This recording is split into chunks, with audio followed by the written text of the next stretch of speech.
Live from the podcast studio, this is From Long Distance to Marriage with Rich and Andrea. We're a once long-distance couple who closed 5,000 miles of distance and are now happily married. We talk long-distance, marriage and relationships. Hi everyone, welcome to episode 48 of From Long Distance to Marriage. This week we wanted to address a topic that we get asked about a lot. And while there's no one answer, because all situations are different, we still think it's an important topic to address. And this is kind of being either permanently ghosted or ghosted for a period of time by your long-distance partner. And also repeatedly ghosted. Yeah. We've had people who their partner sort of comes and goes, yeah. So, I mean, this would be, for example... Well, it's really no example. It's just basically when you stop hearing from them. Long distance relationships can be really intense, and you're talking almost every day, or at least as often as you can, and you try and make that time for each other because it's really the only opportunity you have to interact when you're miles and miles apart, and you begin to rely on that, and then suddenly one of them stops making effort. That's another term we've heard. Like, maybe they don't completely ghost you, but it's just like, man, I can't talk today. Oh, sorry, I'm really busy. It's like suddenly there's a noticeable shift in how much effort or time they're either putting in or available for now. Yeah, but let's come back to that a bit, because I want to add to that we've all spoken to people where they perceive there's a lack of effort, and sometimes there needs understanding on your part that maybe you're being too demanding, maybe they do have more going on. There's no shortage of people in long distance relationships who are studying, or they may be going through their own life change. If they're moving house, if they've got a sick family member, there is any number of genuine reasons. So it's very easy to feel like, oh, they're not making the effort they used to, and worries me, when actually you need to be more sympathetic to their situation. So I think there's a very important distinction to be made between I'm not hearing from them for no good reason, and I'm not hearing from them and I can't deal with it and I'm not handling it properly. But there's 2 points I want to address on that. Firstly, yes, 100%. You can't just be like, well, I miss you, and you're not allowed to have other things going on. But I think what can be frustrating for people in a long distance relationship is if that shift feels really dramatic, even if they say, hey, I just want I've got this coming up and I'm going to be pretty busy. Sometimes people can't help but be like, is that true? Or are they just tired of me? Not that you should, but I think that's where some of the frustration can come from. Yeah. And the other point, which I've forgotten now, because I was talking about the first one. Oh, the other point was that it sometimes is, you said kind of, if they're ghosting you or you're not hearing from them for no good reason.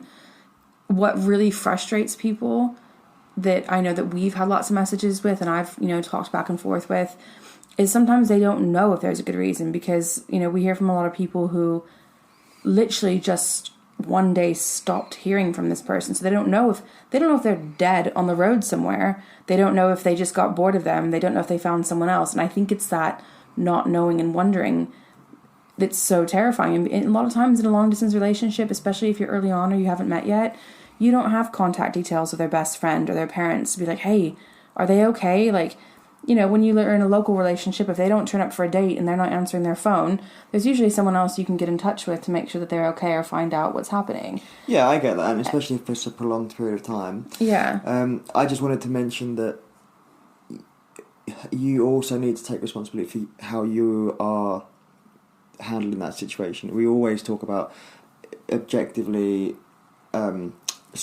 self-awareness and sort of auditing yourself and things. I think it's important to do that in this situation as well. Just take a step back and say, okay, what are the facts and how am I handling it? That's not to say it's remotely your fault or that you're handling it wrong. It's just something to bear in mind. Well, it can also make it easier on yourself if you handle it better. Yeah, but then as far as like the actual ghosting, yeah, I mean this happens. Like you said, we hear from people a lot, and we see it a lot, and I think there's any number of reasons why it happens, and part of that is, I think the younger you are, probably the more flaky people may be. Do you know what I mean? If you're younger and you're in this long distance relationship and it's hard, and then someone closes home and starts paying a bit of attention, and it's this has more benefits to me, and then I think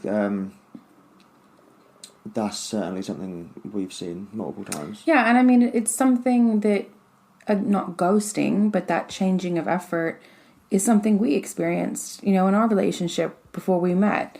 You went off to university, and that there was two things there. Firstly, your internet connectivity was a real problem, which limited... we didn't have it. Yeah. So we couldn't really talk, message, email like we used to. And also, phones were expensive, so, we'd have phone cards and talk now and then when we could afford it. So here we went from, having this summer where the only thing that ever kept us from talking to one another was me being at work. We were both... You would finish kind of, high school. I was between my first 2 years of uni, and we were talking constantly, and then I'd go off to work, and then next day we'd talk again. And then suddenly he goes to university, he has no internet connectivity, we can't talk. And also, it's a new social life. You had a lot more friends, you were living with them. It was, let's go out and drink. So, not that it was or wasn't a good reason. I knew what was happening. Yeah, but I think we need to clarify this internet thing, because this was 13 years ago. Yeah. And it's drastically different. That wouldn't happen now, I don't think. So you'd still have 3G on your phone at the worst. Data didn't really exist. I mean, I think it sort of existed, but this was right around... this was before the iPhone existed. Or the BlackBerry. Yeah, so it was just sort of around the time when maybe data was about to start coming out, or it was incredibly expensive if it was there. So we had no internet at the buildings, and as you said, our only means of communication was me buying international phone cards. Or me buying them. Which were really, really expensive. But I think now... this is the problem, I think, with ghosting now in 2019 is...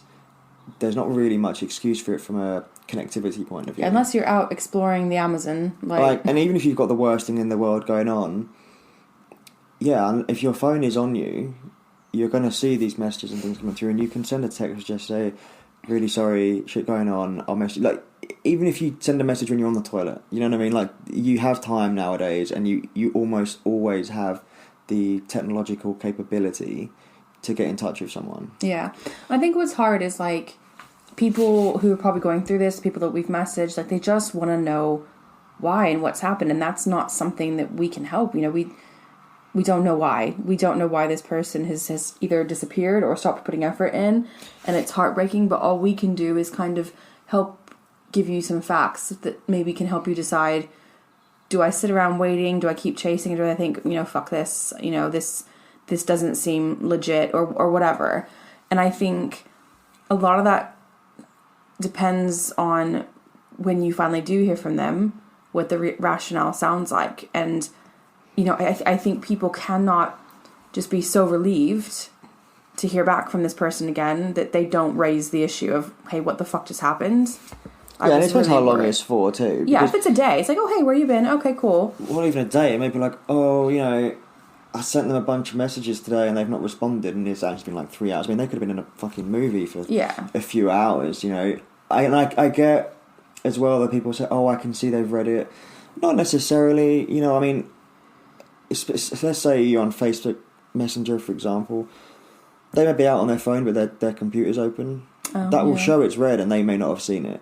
So don't... Yeah. It's very easy to be a bit paranoid nowadays because we believe... We're so connected, but we believe that the notifications and things are accurate. And you think, well, it doesn't necessarily... give them the benefit of the doubt. And...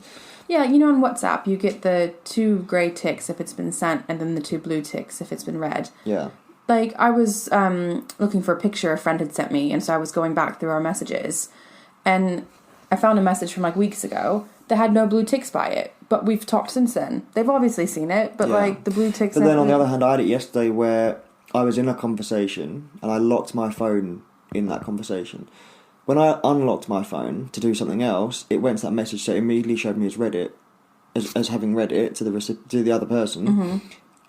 Even though I immediately came out, I didn't pay any attention to it because I had to do something else. And then I kind of forgot about it. So, yeah, just because something says it's been read by them, it doesn't mean they've actually seen it. It doesn't mean it's been read on the device they're currently with, and it doesn't mean that they may have been having to do something else. I think I'll come back to that, and they just forgot. Not everything is sort of malicious, which I think is how we often that's our default response. Yeah, I mean, the amount of times someone messages me and I'm at work, look at my phone, and someone walks in the room, and just in case it's a director, I just put my phone down. Yeah. And then, forget about it, and then don't see it until later and go, oh shit, sorry, I didn't come back to you on this. People have obligations, and it's like you said, it's not always malicious. So, yeah, like I said, this comes back to what do they say when you, and how do you handle it? If you handle it and say, hey, did you get this? I didn't hear back from you. Fine. If you all guns blazing, and then you're just going to annoy them, especially if they didn't really do anything wrong. It was just a genuine oversight or whatever. Then you put them on the back foot. So, yeah, I mean, like you always say, just assume good intent from people. Yeah, but also pay attention to what they say. Yeah, so if this is happening all the time where they're disappearing for days and then they come back and go, oh, sorry, babe, and there's no real good answer, then I've got very little patience for that. So I think this was kind of, like I said, we've heard about this. We've been asked about this kind of stuff a lot. But recently there was someone who messaged me on Instagram, and she, I think they've been talking for quite a while now. They'd met once and it was great. And they've been talking back and forth, and she said, it kind of seems like he's maybe been putting in a bit less effort. And then I didn't hear from him for about a month, and it destroyed me, as it would. You meet this person, you invest all this time in talking, and, we have episodes about how intense, long-distance relationships are because you're just so engrossed and the communication's so strong, and then for them to disappear. And so I said, well, when you finally did hear, what did he say? And it was kind of a list of reasons that could either be, some bad luck or excuses. Like, my battery got messed up in my phone, I think was one of them, or, my charger broke, stuff like that. But there was a few things, like these things can legitimately happen. Like, I remember when you and I, right before I think it was just before we met, or maybe between the first and second time that we met, your dog was walking around by your desk. You had your phone plugged into charge. She got her foot caught on the cord, and it ruined the charging port. It yanked it out. It pulled the whole thing out. Yeah, so you couldn't charge your phone. No. So what did you have to buy, a desktop charger? So. I filed an insurance claim and had to go through. But I think in the meantime, you ordered what's a desktop charger? So like the kind of if you a camera battery, it's just a charger you plug into the wall and it sits on your desk and you. Oh yeah. So you ordered something so you could. It was one of those phones where you could take the battery out. And, I could charge independently, but. Yeah, nowadays I couldn't do that. Yeah, now you couldn't with an iPhone. This was a long time ago. But so things happen. Do happen, but it's so my advice to that person, this was the first time it had happened. They were talking again regularly, and she was understandably a bit wary of is this going to happen again? Obviously she was really concerned and was talking to friends and family about it, and it's very easy for them to form an opinion of, well, screw that guy, he shouldn't be doing that to you.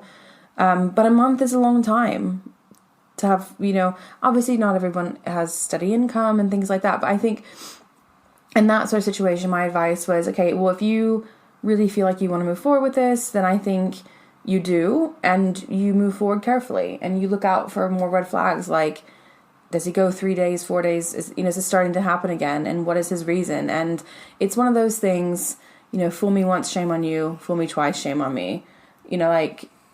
Yeah. Not that you shouldn't give someone 2 chances, but it's that. But that's all true. But then I think you've also got to have those reflections where you think, if it's not, I've been away on the oil rig for a week and all that kind of stuff, and it's just, are they getting a bit annoyed with you and things like that? And it's just because, we're well aware that some people place unrealistic expectations and demands of their partners. Maybe they're just a little bit overwhelmed with that. Maybe they're just I can't deal with this today. Maybe and some of the things I've seen from people who open with things recently is, I'm not getting enough attention from my boyfriend. if I demand attention, I should get it. And it's like, that's not really how it works. Like, you know, he's not a plaything or a puppet, and you know, when you need attention, he's there to give it to you.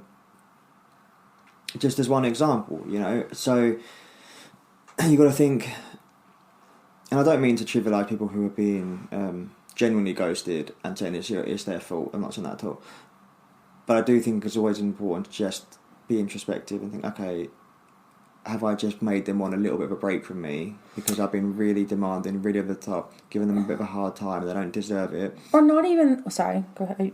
Well, that was basically it. Or even along those lines, you know, are they just really fucking bummed out about the situation that we're really far apart and they just need some time to reflect and hurt a little bit? And, you know, not everyone's healing process is the same. You know, for us, well, for me, that when I was really bummed out about it, I just wanted to talk to you more and I wanted more FaceTime or whatever with you.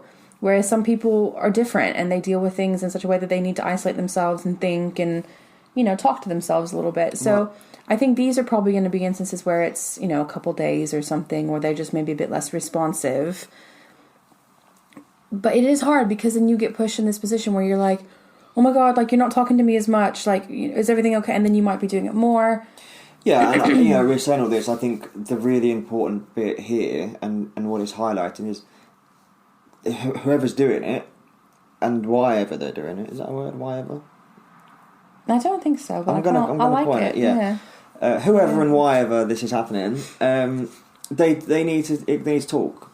Yeah. So if it is that, and you know, fuck it, the people listening to this, maybe the ones doing the ghosting. You know, if you're doing it because you need a bit of time, they're annoying you, or you maybe overwhelmed with the potential seriousness of the relationship. Yeah. Like maybe this is like, well, actually, I'm really getting feelings for this person, and I'm a bit daunted by it being long distance. Like we said, long distance is never casual. Yeah. So, whatever the reason is, just express it. Otherwise, you know, if you need time because they're overwhelming you, they're never going to change. Otherwise, because they don't know if you don't tell them. And if you are going away, then you know in advance, so tell them. And if you've got someone who's unwell, then as I said before, when you take 10 minutes to have a shower, or you're on the toilet, or before you go to bed, just say, I'm really sorry, this situation's happening, I'm going to be really patchy talking to you, but I just want you to know that it's something to worry about. Then you've really bought yourself some time, because whenever you don't reply to them, you've already laid that groundwork and they know.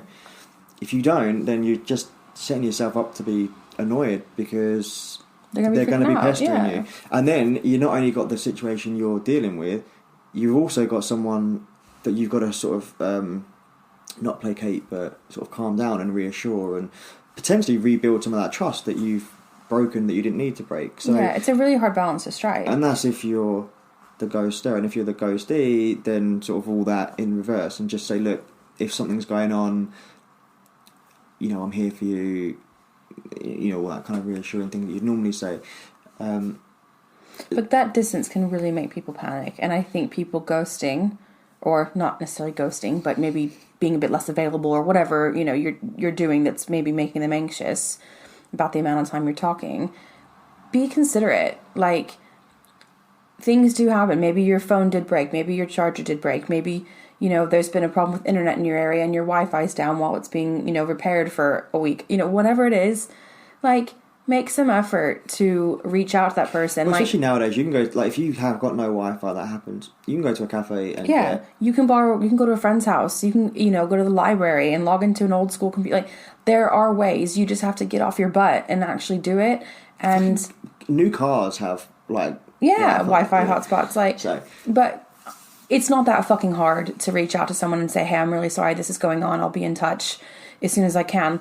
When Rich and I were, you know, long distance and he would be going to Canterbury for the weekend, at that time, Canterbury just was like, this was in the days of only 3G and Edge. It was a dead spot. It was a dead spot. And I might get maybe one message. It is, actually. If we it's not great, but it's a lot better. You can still send people messages and emails and stuff, but it was awful. And he would always give me a heads up, like, hey, gonna go see friends in Canterbury this weekend. You probably won't hear from me. The signal's awful. And even still, I hated it. But you knew, and you always made sure to, like, email me.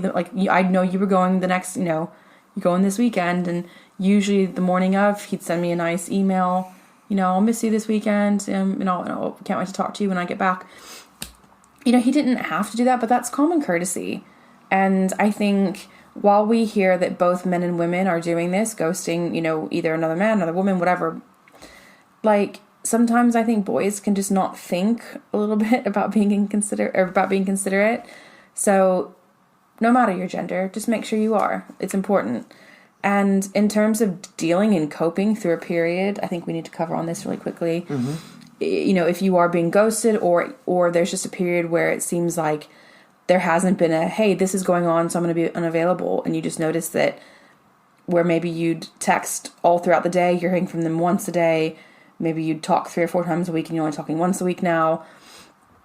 I think it's absolutely within your right to say, hey, like, have you got a lot going on? Like, I notice, it's a bit trickier for you to find time. Like, is there anything I can do to help? Like, should we set times so things like that? Like, you're absolutely within your right to comment on the fact that you're noticing things have changed. And I don't know, do you think it's too needy to ask, like, hey, I just noticed that, you're not really free to talk as much. Like, is everything okay? No, I don't think that's too needy.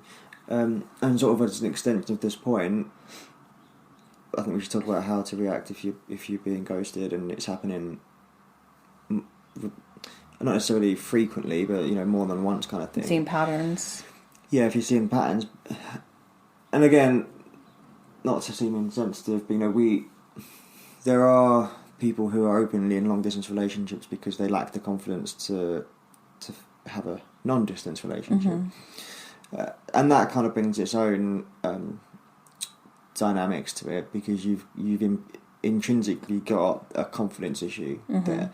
But so if you have that confidence issue, or you just you don't really think that you deserve much more, or whatever, or this person's so much better and you'll never be able to get someone as good as them again, all of that will make you much more likely to not rock the boat and not upset them. But the reality is, if this is happening time after time, then you need to have the self-worth to say this isn't... If you fall, I will catch you, I'll be waiting. Yeah. Sorry, just every time I hear time after time, right, it's there. But you know what I mean? You need to be able to say, actually, this isn't... I'm worth more than this, and this person's clearly not invested in me. And if you've never met, then that really raises the question of how invested in you are they. Why are they doing this? Are they only picking you up when they're bored, or when they've got nothing else going on, or when something more exciting comes along, they're happy to drop you? Like, what is the reason? And if it's happening, every few months this happens, then ask questions if there's no satisfying answers. I just think in this situation, because like we said, in this day and age, barring very unusual circumstances, there's no need to ghost anyone, because the technology's there to just be able to drop a text even and just say, FYI, I'm going to be out of action for the next few days, and just let them know. Forget all the subsequent things of, what if they ask all these questions and they take my time. You can let someone know, and you can expect to hear from someone to say that they're going to be busy for a little while. So I just think if they're ghosting you in this day and age, fine, like you said, fool me once kind of thing. Yeah. Because, there will be occasions when someone's got rushed to hospital, they left their phone at home, their phone's got stolen. There will be occasions when... things happen. If it's happening every few months and it's the same person, then that's something more indicative. Well, I have 2 things. So back to what you said a few minutes ago about like, it's telling, how important really am I to them if they're this easily, not putting that effort in anymore. It's also telling about how you feel about it. If they start, if they become more unavailable, if the relationship circumstances change, like ours did when you went off to uni, I knew you were going to be less available because you'd be in a more social situation. We didn't know about the internet situation, but my thing was, I really care about this guy. This is going to be really hard and make me uncomfortable, but I want to make this work, so I'm going to deal with this. If you're kind of like, you know what? I can't be fucked with this. I want someone who's always available. Then your feelings for that person are not necessarily that strong, and you just want a person, and probably someone else will make you just as happy. So, don't put yourself through it if it's going to make you uncomfortable and you're not actually that invested or fussed about it. You're not living together. You don't have children. You don't have joint bills. You're not committed. Like, you could, if this isn't going to work for you and you feel like this person keeps ghosting you, get out. Or if you think they're not as available as what you want, sure, maybe you're a little bit more high maintenance. I'm emotionally high maintenance as a person. I don't expect to be showered with expensive gifts or to be taken out to fancy dinners, but I do require affection and attention more than a lot of women. And Rich is okay with that because he saves money on me with, I don't get my nails done. I don't need that. So that's okay. If that's what you need, then bow out. Okay, this isn't going to work. I wish you the best. Yeah, I think there's not always a happy ending. It's not always, they're ghosting me and we'll just fix it. They maybe ghost you because they're a dick and because they don't... Or just because your circumstances are different and they don't work for you. Doesn't have to be malicious. It could be either. Well, yeah, as a one-off, like you said, I think if you're ghosting time after time no, that. I just meant like if it's one. Yeah, big if it's once. One big one. If it's like for 2 days, get over it. As long as their reasoning seems... They've got a good reason, yeah. Yeah. But the other thing I wanted to touch on was, you talk about how connected we are and how easy it is to just let them know. It made me think of that time. I was back home visiting. This was when I still lived in America. And I was visiting family in California for my niece's, second or third birthday. Do you remember this? And we always emailed, because this was before messages and stuff, it was email because we didn't have WhatsApp or whatever like that. And Rich decided to test me by saying, hey, if you found out that my penis was only... We've done this. Yes, but what happened next is important. So it was this whole thing, I was like, well, are you saying your penis is only 3 inches? And he's like, I'm just saying if it was. I was like, well, are you saying it is? Because I can't give you an honest answer unless I know. And so I wasn't annoyed about the fact that he potentially had a teeny weeny. I was annoyed about the fact that he was obviously playing with my head and trying to do a little game. And he used to do this all the time with stuff. He'd always make up these little things just to get a rise out of me and people in general. You've calmed down a bit in your old age. But what happened was I was getting really pissed off and fired up, and my email exchanges were getting pretty just fucking tell me I'm getting sick of this kind of thing. Yeah. And then my phone died. Oh, right. And I tried to charge it, and for some reason it wouldn't charge, and we were about to ready to get back in the car and drive 5.5 hours to Arizona. And so there's a couple hours before we left, and something had glitched with my iPhone. It had gotten so drained that I needed to actually reset it. I would plug it in and that little charging icon would come on, but the phone just wouldn't come back. And I didn't know what was going on. And so I literally knew, well, great, we've just been having a fight, and now I'm going to disappear for 6 hours until I get home to my laptop, in Arizona. So I logged onto my sister's computer right before we left, and I logged into Google. And I had all these emails oh, don't do this. Oh, don't be pissed off and leave me. And I was just hey, I am annoyed with you, but my phone's died and I can't get it to charge. I'll email you when I get back to Arizona. I need to figure out my phone. The next day I phoned Apple. They told me what to do. My phone was okay. But, that is a potential time when you could have really freaked out. Oh, fuck, I've really pissed her off. And now she's just done with me and she's not coming back to me. I can't get a hold of her. Mm-hmm. I said, hey, this has happened. It's not that hard. Your friends will have Facebook. You don't even have to log into your own Facebook from your friends. You can send a message. You don't have to be friends from your friends and say, hey, I know this says I'm Tony. It's actually me. Sorry, I'm having this problem. I'll get back in touch with you. There's no acceptable reason unless you are completely isolated. There are a few. Yeah, there's few. Reasons. Yeah. Being in the hospital as well. But yeah, just going back to what we said before, there's not always a happy ending. Know your own worth. Don't be afraid to say, do you know what, I deserve and expect more than this, if reasonable, and walk away. And if you're the person doing the ghosting, if you're doing it because you're not really invested in this and you're not really sure, then just be upfront about it and have enough respect for that person to say. Yeah. And you could have enough respect for them if you're doing it because you're overwhelmed or you just lost interest. Or whatever. Just fucking say it. Or if you're just going to be too busy. Whatever the reason is, just have the respect and courtesy to say, I'm going to be out of action for a little bit, or I'm not interested anymore, or whatever. But just tell them, because you're saving yourself a lot of grief in doing that. We're all human and we deserve to know what's happening. And the last thing I just wanted to say is, if you are being ghosted, I think try not to, because like, you know, Rich said it could be that they're really overwhelmed, or maybe you've been just a little bit more, which is, you're allowed to be needy, but maybe they're just having a hard time dealing with it. I think if you're messaging them and you haven't heard back in a few hours or however long, you know, it takes for you to think, oh, you know, they normally got back to me now. Hey, are you there? I think I wouldn't do more than like basically 3 follow-ups before you just wait to hear back. Yeah. That's really hard, and I really struggled with that at the times when maybe, you know, think I didn't realize Rich was going to be out and about. Maybe he just went to town for the day, didn't realize the signal was bad there, and he couldn't. If you can't always warn someone, you don't know what the circumstances are going to be. So sometimes people just get caught out, and you know, just in case they are a little bit not sure about the long distance relationship, because it's a lot to deal with. It's painful, it's hard, it's overwhelming. And then for them to, when they do look at their phone and have, oh my God, what's happened? Where are you? What the fuck? Are you cheating? Like, they don't need that. Unless maybe it's happened before. But my last thing is, know your own worth. And if they do come back and, you know, like Rich said earlier, don't go in all guns blazing. Like, where the fuck have you been? This is unacceptable. But just be, hey, you know, I need to know what happened. Like, I didn't hear from you for a week or 2 weeks, and that's unusual. Like, you know, I was worried what happened. And then if it seems acceptable, okay, if you're able to in the future, let me know if something like that were to happen again. That's what I need. And then tread lightly and see what happens, because, you know, it's one thing if Rich has a really busy day and I don't hear from him all day.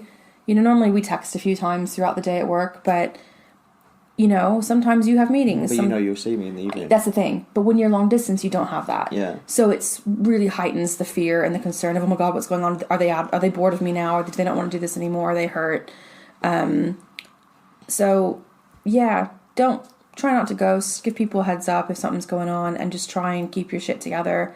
If not, and if it keeps happening again, then you need to have a conversation with yourself and with them if they ever fucking turn up again. Mm-hmm. And I think that's, you know, if you want to talk to us about individual situations and you're not sure what to do, we're always willing to listen. Feel free to pop us a message on at Mr. Mrs. Distance on Twitter or Instagram. Email us to the website. longdistancemarriage.com. And we are here for you. Indeed. All right. We'll talk to you guys next week.